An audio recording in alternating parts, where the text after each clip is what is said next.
প্রিয় ভাই এবং বোনেরা, শুরুতেই একটা ইন্ট্রোডাক্টরি কথা বলে রাখি, ভূমিকা কথা মূল আলোচনায় যাওয়ার আগে। সেটা হচ্ছে আমাদের প্রত্যেকের মনে রাখতে হবে যে আল্লাহ তাআলা ভালোবাসা পাওয়ার প্রধান শর্ত হচ্ছে রাসূল সাল্লাল্লাহু আলাইহি ওয়াসাল্লামকে ভালোবাসা, তার অনুসরণ করা। This is the first and foremost reminder tonight. আজকের প্রথম রিমাইন্ডার এটা যে আমরা যে আল্লাহর ভালোবাসা পেতে চাই, এটার প্রধানতম শর্ত হচ্ছে আল্লাহ রাসূল সাল্লাল্লাহু আলাইহি ওয়াসাল্লামের অনুসরণ করতে হবে। ওনার অনুসরণ বাদ দিয়ে আল্লাহর ভালোবাসা কোশ্চিন কালেও পাওয়া যাবে না। যে আয়াত দিয়ে, সূরাত আলে ইমরানের 31 নম্বর আয়াত দিয়ে আমি আমার আলোচনা শুরু করেছিলাম, এই আয়াতে আল্লাহ তাআলা খুব স্পষ্ট করে বলছেন, কুল ইন কুনতুম তুহিব্বুনাল্লাহা ফাত্তাবিউনি ইউহিব্বুকুমুল্লাহ। হে নবী, আপনি বলে দিন যে ওহে আমার উম্মতেরা, যদি তোমরা আল্লাহকে ভালোবাসতে চাও তাহলে ফাত্তাবিউনি, আমি নবীর অনুসরণ করো, তাহলে ইউহিব্বুকুমুল্লাহ, আল্লাহ তাআলা স্বয়ং তোমাদেরকে ভালোবাসতে শুরু করে দিবেন। বিশ্বনবীর ভালোবাসা ছাড়া, বিশ্বনবীকে অনুসরণ করা ছাড়া আল্লাহর ভালোবাসা কোশ্চিন কালেও পাওয়া যাবে। কাজী নজরুল ইসলাম খুব চমৎকার করে ওনার কবিতায় লিখেছেন, আল্লাহকে যে পাইতে চায় হাজরাতের অনুসরণে, আরশ কুরসি লৌহ কালাম না চাইতে পেয়েছে সে। রসুল নামে রশি ধরে যেতে হবে খোদার ঘরে, নদী তরঙ্গে যে পড়েছে ভাই দরিয়াতে সে আপনি মেশে। হাজরাতের অনুসরণে আরশ কুরসি লৌহ কালাম না চাইতে পেয়েছে সে। সুবহানাল্লাহ পড়ে। রাসূল সাল্লাল্লাহু আলাইহি ওয়াসাল্লামের অনুসরণের মধ্য দিয়ে আল্লাহ তাআলার ভালোবাসাটা অর্জন করতে হবে। এর বাইরে যে আল্লাহ তাআলার ভালোবাসা কোশ্চিন কালেও পাওয়া যাবে না। এবং রাসূল সাল্লাল্লাহু আলাইহি ওয়াসাল্লাম ঠিক যতটুকু করেছেন ঠিক অতটুকুই করতে হবে, এর চেয়ে বেশি করা যাবে না।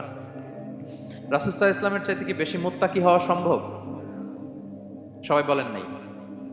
রাসূল সাল্লাল্লাহু আলাইহি ওয়াসাল্লামের চাইতে বেশি বুজুর্গ হওয়া সম্ভব? ওনার চাইতে বেশি আল্লাহওয়ালা হওয়া সম্ভব? ওনার চাইতে বেশি আল্লাহ তাআলার কাছে প্রিয় ব্যক্তিত্ব হওয়া সম্ভব? কোশ্চিন কালে অসম্ভব। রাসূল সাল্লাল্লাহু আলাইহি ওয়াসাল্লামের সময়কালে কিছু সাহাবারা রাসূল সাল্লাল্লাহু আলাইহি ওয়াসাল্লামের স্ত্রীদের কাছে জানতে চেয়েছিল যে উম্মুল মুমিনিন, আপনারা বলুন যে রাসূল সাল্লাল্লাহু আলাইহি ওয়াসাল্লামের আমল কেমন ছিল? আমরা তো মসজিদে দেখি, বাইরে দেখি, ঘরে ওনার আমল কেমন আমাদের জানতে বড্ড মনে চায়। তো রাসূল সাল্লাল্লাহু আলাইহি ওয়াসাল্লামের স্ত্রীরা বললেন যে উনি এমন এমন আমল করেন, এইভাবে নফল রোজা রাখেন, শেষ রাতে তাহাজ্জুদ পড়েন, এইভাবে তাসবিহ পড়েন, কোরআন তেলাওয়াত করেন, জিকির করেন। হাদিসে এসেছে যে কাআন্নাহুম তাকাল্লুহা, তাদের কাছে এটা কেমন যেন কম মনে হইল। তারা একটা বড় এক্সপেকটেশন নিয়ে আসছিল, মানে বিশাল একটা, রাসূল সাল্লাল্লাহু আলাইহি ওয়াসাল্লাম সব নবীদের নবী, না জানে কি আমল করে ঘরের ভিতরে। কিন্তু যখন রাসূল সাল্লাল্লাহু আলাইহি ওয়াসাল্লাম স্ত্রীদের কাছে শুনলো এই আমল তিনি করেন ঘরের ভিতরে, ওনারা হতাশ। হায়রে, ভাবছিলাম এত এত আমল করে, এই মাত্র এরকম আমল করে, এগুলো তো আমরাও করি। কাআন্নাহুম তাকাল্লুহা, হাদিসে এসেছে ওনাদের কাছে এটা খুব কম মনে হইলো। তো তারা একে অপরকে বলতে লাগলো যে এর কারণ হচ্ছে কদ গুফিরা লাহু মা তাকাদ্দামা মিন যামবিহি ওয়া মা তাআখার। আল্লাহ তাআলা তো রাসূল সাল্লাল্লাহু আলাইহি ওয়াসাল্লামের আগের পরের সব গুনাহ মাফ করে দিয়েছে। ওনার তো আদতে কোনো গুনাহই নাই, কিন্তু আল্লাহ তাআলার ঘোষণা হচ্ছে, নবী হে, আপনার আগের পরের সব গুনাহ আমি মাফ করে দিলাম। তো সাহাবারা বলতেছেন এর কারণ হচ্ছে ওনার কোনো গুনাহই নাই, সব মাফ, এজন্য ওনার কম করলেও হয়, আমাদের তো এত কম করলে চলবে না। কথা বুঝতে পেরেছেন?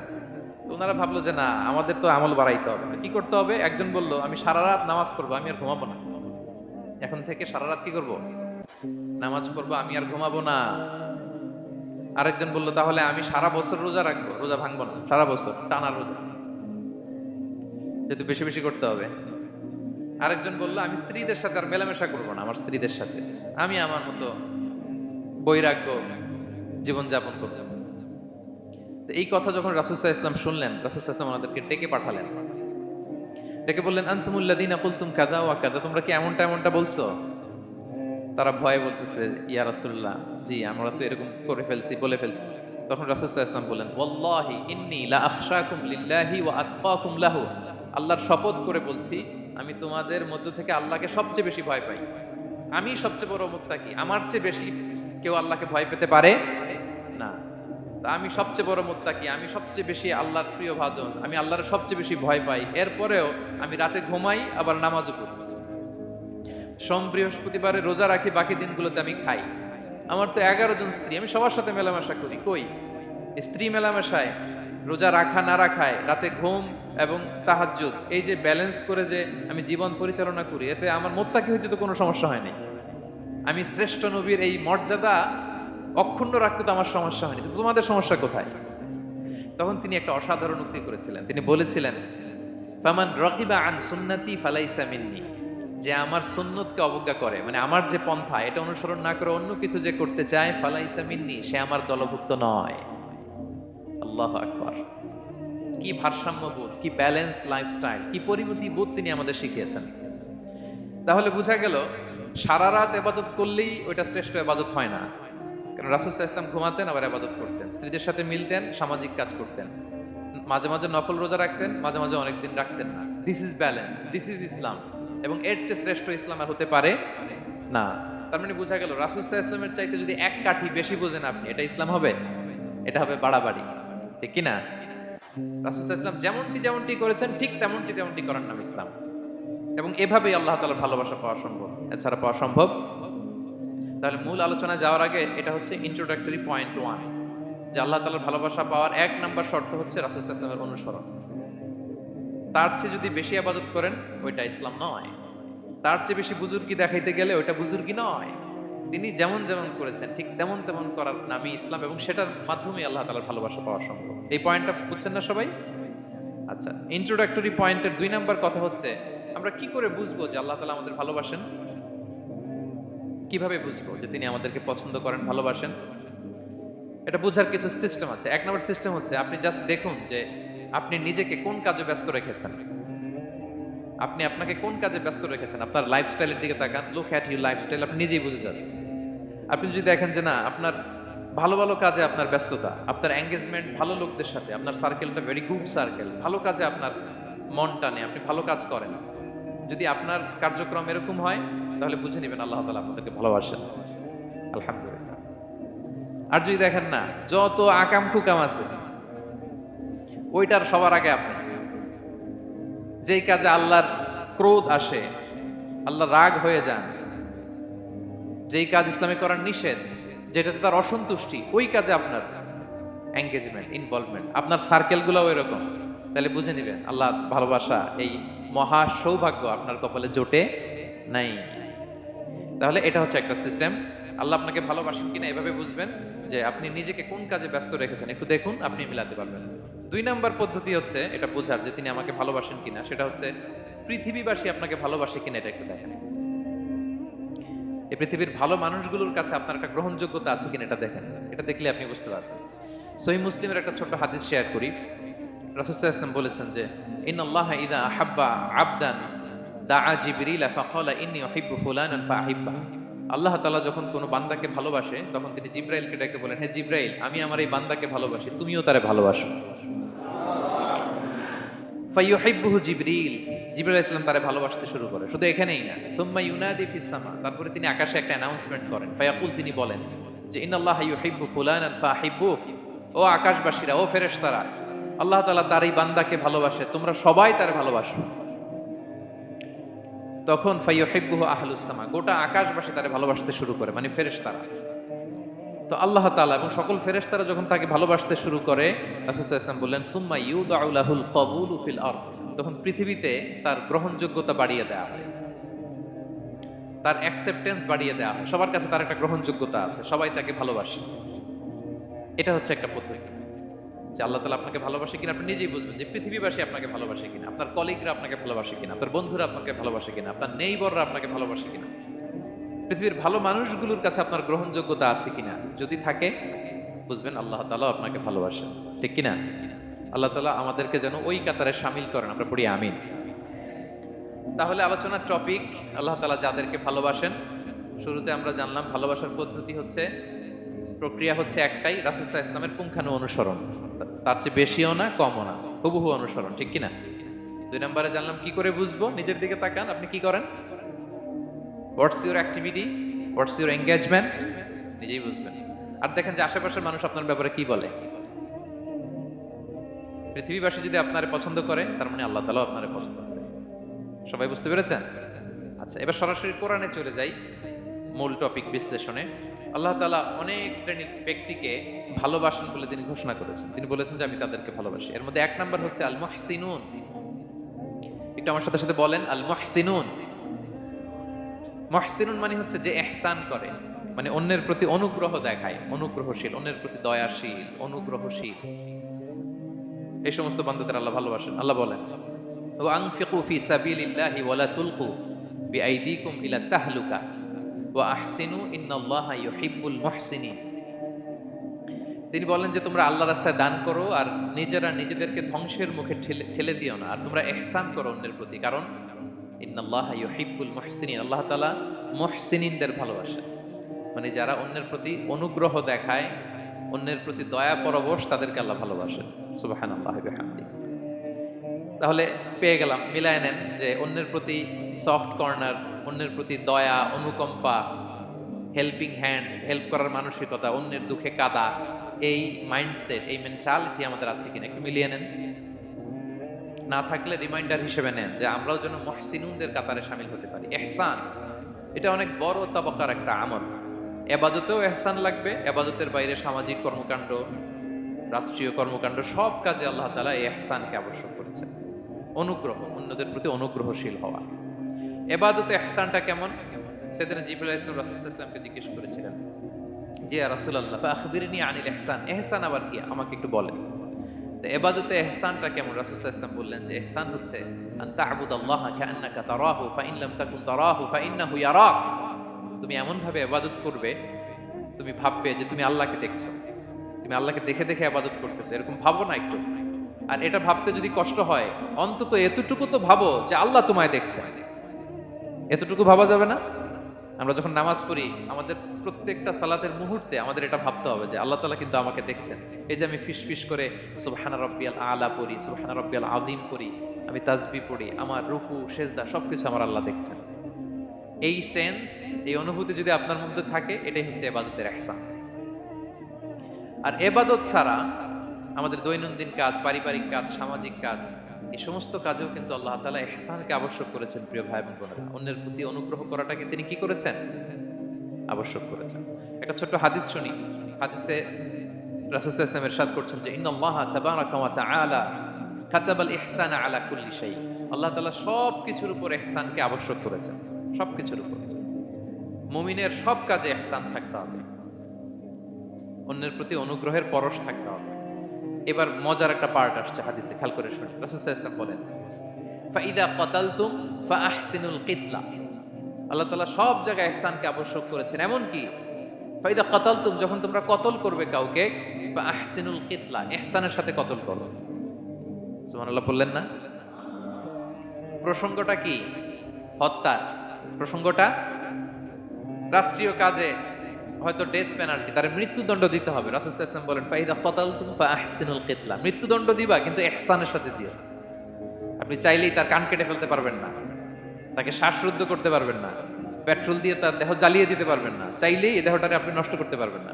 রাষ্ট্রীয় কাজে বিচারে সাব্যস্ত হয়েছে তার এখন ডেথ পেনাল্টি, মৃত্যুদণ্ড কার্যকর করবেন ঠিক আছে, কিন্তু সেখানে ইহসানের সাথে। ফাইদা কাতালতুম ফাআহসিনুল কিতলা, মৃত্যুদণ্ড কার্যকর করার সময় ইহসানের সাথে করো।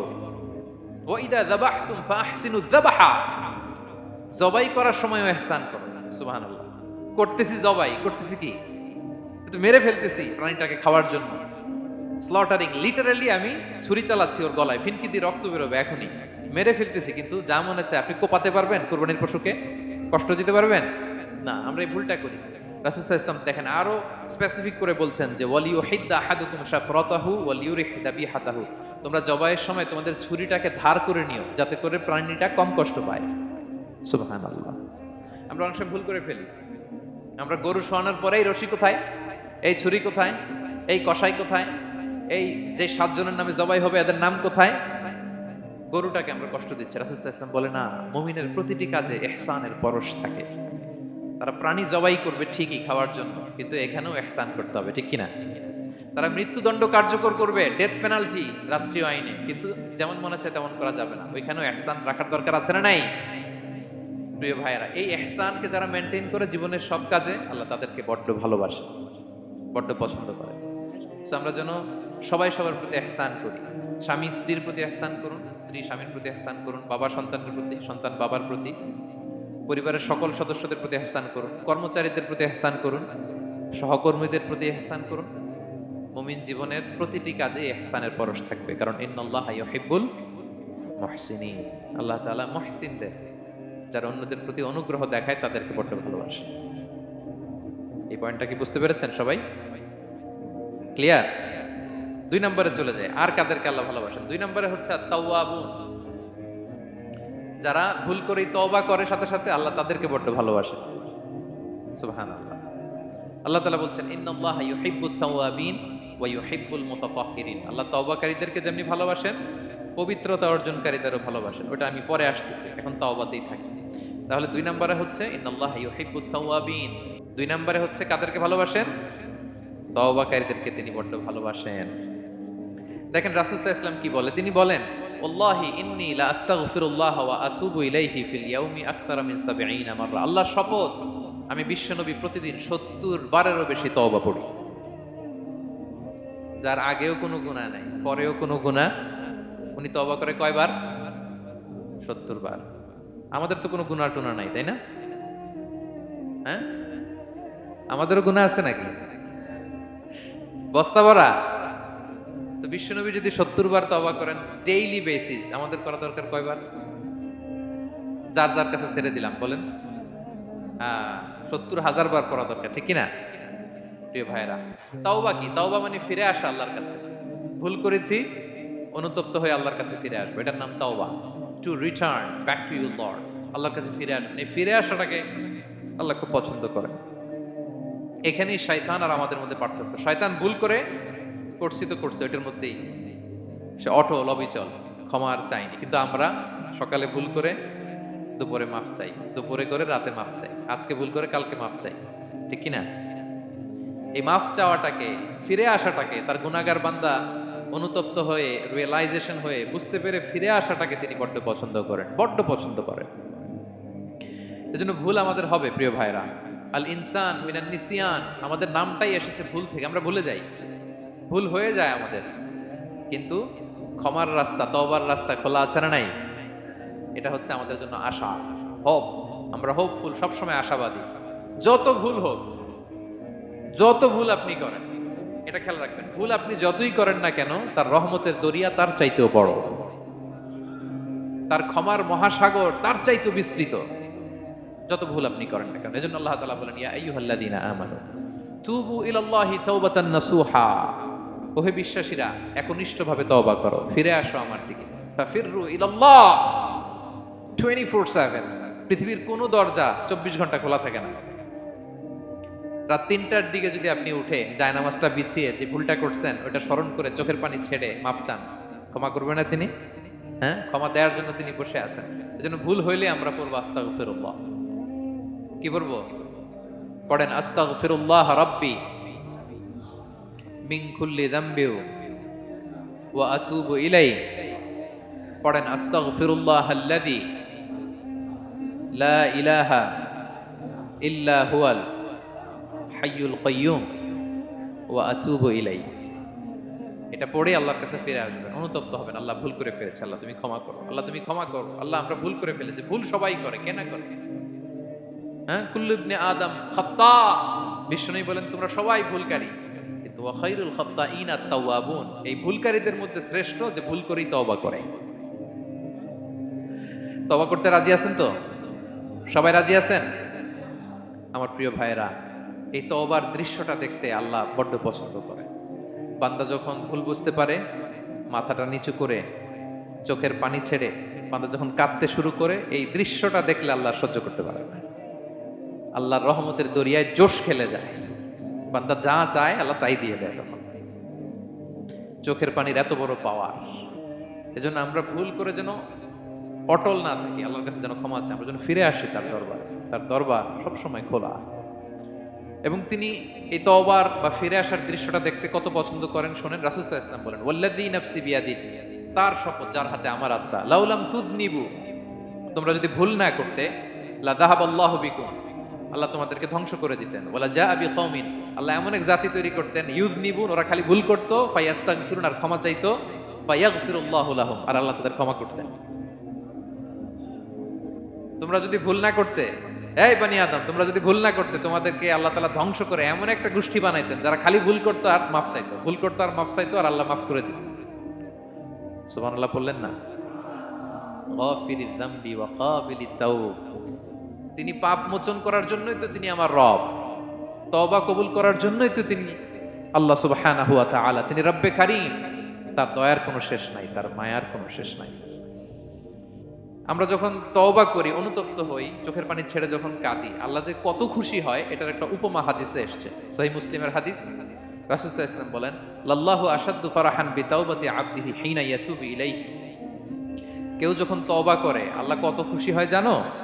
শোনো, ওই ব্যক্তির চাইতে আল্লাহ বেশি খুশি হয়ে যায় যে ব্যক্তি মরুভূমিতে সফরে বেরিয়েছে, সাথে তার বাহন বা উট, ওই উটের মধ্যেই তার পানি বা খাবার, হঠাৎ করে উটটা হারায় গেছে। শুনতেছেন? মরুভূমিতে উট নিয়ে বের হয়েছিল সফরে, উটের মধ্যে তার পানি, তার খাবার, তার বেঁচে থাকার সমস্ত মাধ্যম, কিন্তু হঠাৎ করে উট কি হয়ে গেছে? হারায় গেছে। উট খুঁজে আর পায় না, দৌড়াতে দৌড়াতে হয়রান, কত দৌড়াবে, ধুধু মরু প্রান্তর, কয়েক ঘন্টা দৌড়ালেই তো সে তৃষ্ণার্ত হয়ে মারা যাবে। দৌড়াতে দৌড়াতে হাঁপাতে হাঁপাতে শেষ, জীবনের আশাও শেষ, যে উট যেহেতু পাই নাই, আজকে সারাদিন দৌড়ালে তো তৃষ্ণা আমি মারাই যাবো রাতে। তো জীবনের আশা ভরসা শেষ করে হাঁটতে হাঁটতে হাঁপাতে হাঁপাতে হঠাৎ একটা গাছের সন্ধান পেল। ওই গাছের নিচে যে এত ক্লান্ত, তৃষ্ণার্ত, হাঁপাতে হাঁপাতে ঘুমায় গেছে, হতাশ, আমার বাঁচার আর কোনো মাধ্যম নাই, আমার উঠ হারায় গেছে, ওইখানে পানি, ওইখানে খাওয়া। ক্লান্ত শ্রান্ত হয়ে তৃষ্ণার চোটে ঘুম চলে আসছে, হঠাৎ ঘুম থেকে জেগে ওঠে, উটটা পাশেই দাঁড়ায় আছে। যে ওটের উপরে তার পানি এবং খাবার ছিল, পুরা মরুভূমিতে দৌড়াইতে দৌড়াইতে আবার সন্ধ্যাবেলায় এসে মালিকের সামনে দাঁড়ায় আছে। সে ঘুম থেকে উঠে তাড়াতাড়ি করে রশি ধরে ফেলছে উটের। পুরোটা হাদিসের অনুবাদ শোনাচ্ছি। তো উটের রশি ধরে বেচারা এত খুশি, এত খুশি, এত খুশি, যে খুশির চোটে ও বলতে আরম্ভ করছে, আল্লাহুম্মা আনতা আবদি ওয়া আনা রাব্বুক, আল্লাহ তুমি আমার গোলাম, আমি তোমার রব, তুমি দয়া করে এই ওটটা ফিরাই দিছো, আজকে তুমি ওটটা ফিরাই না দিলে আমি তো মরে যেতাম। আল্লাহ প্রশংসা তোমার। খুশির চোটে, কিসের চোটে? খুশির চোটে কথা উল্টে গেছে।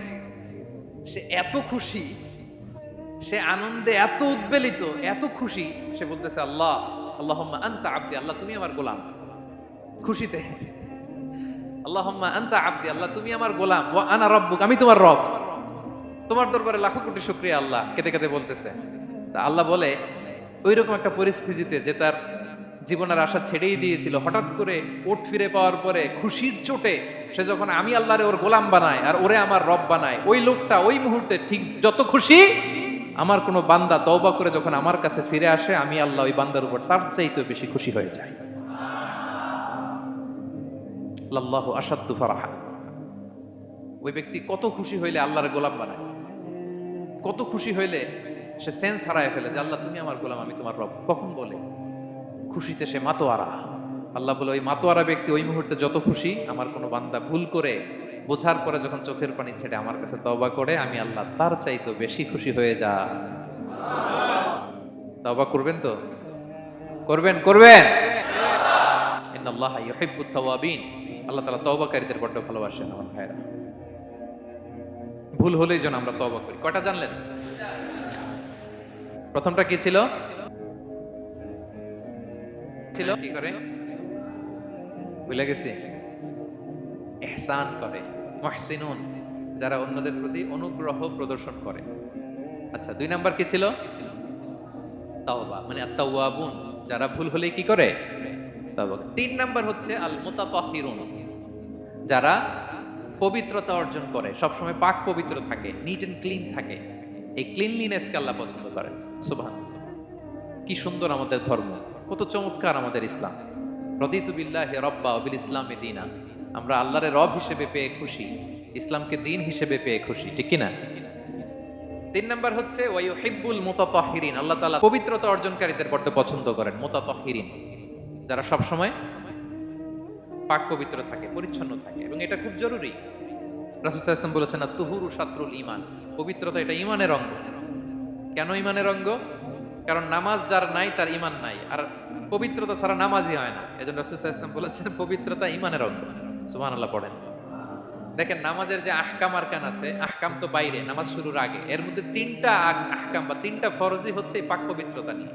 ছোটবেলা আপনারা পড়েছেন না, শরীর পাক, কাপড় পাক, নামাজে দাঁড়াবা আগে অজু করো, ফাগসিলু উজুহাকুম, যারা আরবি বোঝেন আগে মুখ ধুয়ে নাও, ও আইদিয়াকুম ইলাল মারাফিক, তারপর দুই হাত কোনই পর্যন্ত ধুয়ে নাও, ওয়ামসাহু বিরুউসিকুম, তারপর মাথা মাসে করে নাও, ও আরজুলাকুম ইলাল কাবাইন, এরপরে টাকনু পর্যন্ত দুই পা ধুয়ে নাও।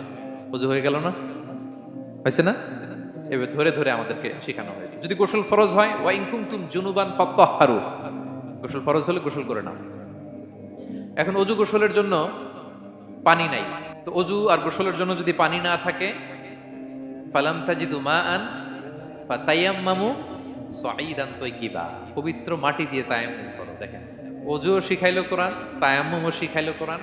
পাক পবিত্র হওয়ার, ক্লিনলিনেসের যত আয়োজন আছে সব আল্লাহর কোরআনে আছে না নাই?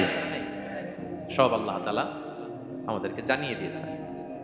এবং আম্মা জান আয়েশা রাদিয়াল্লাহু তাআলা আনহা আল্লাহ রাসূল সাল্লাল্লাহু আলাইহি ওয়াসাল্লামকে জিজ্ঞেস করেছিলেন, ইয়া রাসূলুল্লাহ, কিয়ামতের দিন এত নবীর উম্মত, কোটি কোটি মানুষ, আপনি আপনার উম্মতকে চিনবেন কি করে? এত মানুষ থাকবে, আপনি কি করে চিনবেন? রাসূল সাল্লাল্লাহু আলাইহি ওয়াসাল্লাম বললেন, ইন্না উম্মতি ইয়াতুনা ইয়াউমাল কিয়ামাতি গুররাম মুহাজ্জালিনা মিন আসারিল wudu। তিনি বললেন অজুর চিহ্ন দেখে আমি আমার উম্মত চিনব। আমার যে সমস্ত উম্মতেরা অজু করে নামাজ পড়েছে, অজুর পানি তাদের গায়ের যেই যেই জায়গায় লেগেছে, এই জায়গাগুলো কিয়ামতের দিন রেডিয়াম বাতির মতো জল জল জল জল করে জ্বলতে থাকবে। আমি এটা দেখে চিনে ফেলবে আমার উম্মত, নামাজি, পাক্কা নামাজি। আল্লাহু আকবার। এবং অতিরিক্ত পবিত্রতা অর্জনের জন্য কিছু সাহাবীদেরকে আল্লাহ স্পেশালি কোরআনে অ্যাপ্রিশিয়েট করেছেন। তারা হচ্ছে মসজিদে কোবা পল্লীর আশেপাশে যে সাহাবারা, তারা অতিরিক্ত পবিত্রতা অর্জন করতেন। আল্লাহ তাআলা বলেন, ফিহি রিজালুন ইউহিব্বুনা আন ইয়াতাতাহহারু, এই মসজিদে কোবার আশেপাশে এমন কিছু মুসল্লি আছে যারা পছন্দ করে পবিত্রতা অর্জন করতে, বেশি পবিত্রতা অর্জন করতে তারা পছন্দ করে। আর ওয়াল্লাহু ইউহিব্বুল মুত্তাহিরিন, আল্লাহ তাআলা অতিরিক্ত পবিত্রতা অর্জনকারীকে ভালোবাসেন, পছন্দ করেন। সুবহানাল্লাহ পড়েন। তো তাদের প্রশংসা যখন আল্লাহ তাআলা কোরআনে করলেন, বিষ্ণু ইসলাম তাদেরকে ডাকলেন, বললেন, ও কোবাপল্লীর সাহাবীরা, ঘটনা কি? তোমাদের নাম বিশেষভাবে আল্লাহ তাআলা কোরআনে উল্লেখ করেছে যে ফিহি রিজালুন ইউহিব্বুনা আন ইয়াতাতাহহারু, কি তোমাদের এমন গুণ, তোমরা কিভাবে পবিত্রতা অর্জন করো? তারা বলতে আরম্ভ করলো যে নাতাওয়াদ্দাউ লিস-সালাহ, আমরা নামাজের সময় ওযু করি, ওয়া নাগতাসিলু মিনাল জানাবা, গোসল ফরজ হলে গোসল করি, ওয়া নাস্তানজি বিল মা, আর পানি দিয়ে ইস্তেনজা করি। সুবহানাল্লাহ। এই পানি দিয়ে ইস্তেনজা করাটা আল্লাহ পছন্দ করেছেন। ওনাদের সময় ওনারা পানি দিয়ে ইস্তেনজা করতো না, পাথর দিয়ে, ঢিলা দিয়ে তারা ক্লিন হয়ে যেত। এর কারণ হচ্ছে তাদের খাদ্য প্রক্রিয়াটা এমন ছিল, ড্রাই ফ্রুট খেত তো, খেজুর, গোশত, রুটি, তো তাদের স্টুলটা ওইরকম হইতো। আরবের লোকদের অনেকের এই স্টুলটা এরকম হয়। যেমন আমাদের যখন কখনো কোষ্ঠকাঠিন্য হয়, তখন দেখবেন যে আমাদেরও এরকম হয়। তো আমরা যখন স্টুল পাস করি, তখন আমাদের এই পায়ুপথটা মূলত বেরিয়ে আসে, স্টুল পাস করে, আবার পায়ুপথ আমাদের দেহের ভেতরে চলে যায়। ফলে যখন কারো কোষ্ঠকাঠিন্য হয়, তখন দেখা যায় যে তারা টিস্যু ইউজ করা লাগে না। আমাদেরও কখনো কখনো এরকম হয় না? হয়। তো ওনাদের সারা বছর একই রুটিন, ওনাদের আসলে টিস্যু ইউজ করা লাগে না, ওনাদের স্টুলটাই এরকম। কিন্তু এরপরেও ওই সাহাবারা এক্সট্রা পানি ইউজ করতেন। আমরা যেমনি কল ঘোরালেই পানি, ওই সময় পানি এত অ্যাভেলেবল ছিল না, সপ্তাহে একদিন গোসল করার সুযোগ পেতেন। পানি মানে এটা গোল্ডের মতো দাম, ডায়মন্ডের মতো দাম পানি মরুভূমিতে। তো তারা বলে ওয়ানাস্তানজি বিল মা, আমরা পানি জমিয়ে রাখি, সেই পানি দিয়ে ইস্তেনজা করি। রাসূল সাল্লাল্লাহু আলাইহি ওয়াসাল্লাম বললেন, ক্বালা ফাহুয়া যাক ফাআলাইকুম, তাহলে এটাই সেই কারণ, এটাই সেই কারণ, এজন্যই আল্লাহ তাআলা স্পেশালি কোরআনের ভেতরে তোমাদের নাম তুলে দিয়েছেন। পড়েন সুবহানাল্লাহ। আমরা যেন এই পবিত্রতাকে গুরুত্ব দেই প্রিয় ভাইয়েরা, কারণ আল্লাহ তাআলা তিনি বলছেন, ইন্নাল্লাহা ইউহিব্বুত তাওয়াবিন, তিনি তাওবাকারীদের যেমনি ভালোবাসেন, ওয়া ইউহিব্বুল মুতাতাহহিরিন, তিনি পবিত্রতা অর্জনকারীদেরকে ভালোবাসেন। আমরা যেন অজু করার সময় খুব ভালোভাবে করি, রাসূল সাল্লাল্লাহু আলাইহি ওয়াসাল্লাম যখন বললেন অজুর পানি যেখানে লাগে ওটা জল করে জ্বলবে, তো আবু হুরায়রা রাদিয়াল্লাহু তাআলা আনহু হাত তো ধুইতে হয় কোনি পর্যন্ত, উনি এতটুকু ধুইতেন। উনি বলতেন যে কিয়ামতের দিন আমার হাত এতটুকু পর্যন্ত জল করবে। কি মাইন্ডসেট ওনাদের, সুবহানাল্লাহ। তো আমরা যেন এই ক্লিনলিনেসের সর্বোচ্চ নাজরানা পেশ করি, সর্বোচ্চটা যেন আমরা সবসময় মেসওয়াক করা, পারফিউম ইউজ করা, অজু গোসল যেন আমরা করি, ফলে আমরা মুতাতাহহিরিন, পবিত্রদের অন্তর্ভুক্ত হতে পারবো। আর আল্লাহ তাআলা পবিত্রদের বড় ভালোবাসেন। বুঝতে পেরেছেন? তাহলে 1 নম্বরে মুহসিনুন, যারা ইহসান করে; 2 নম্বরে যারা তাওবা করে; 3 নম্বরে যারা পবিত্র থাকে; 4 নম্বরে আল মুত্তাকুন, যারা আল্লাহ তাআলাকে ভয় পায়। আল্লাহ তাআলা বলছেন বালা মান আওফা বিআহদিহি ওয়াত্তাকা ফাইন্নাল্লাহা ইউহিব্বুল মুত্তাকিন। হ্যাঁ, যারা ওয়াদা রাখে, আল্লাহকে ভয় করে, আল্লাহ তাআলা এই মুত্তাকিদের বড় ভালোবাসেন। মুত্তাকি অর্থাৎ আল্লাহ সচেতনতা, আল্লাহ ভীরুতা যাদের ভেতরে আছে, যে কোনো পরিস্থিতিতে তারা ভাবে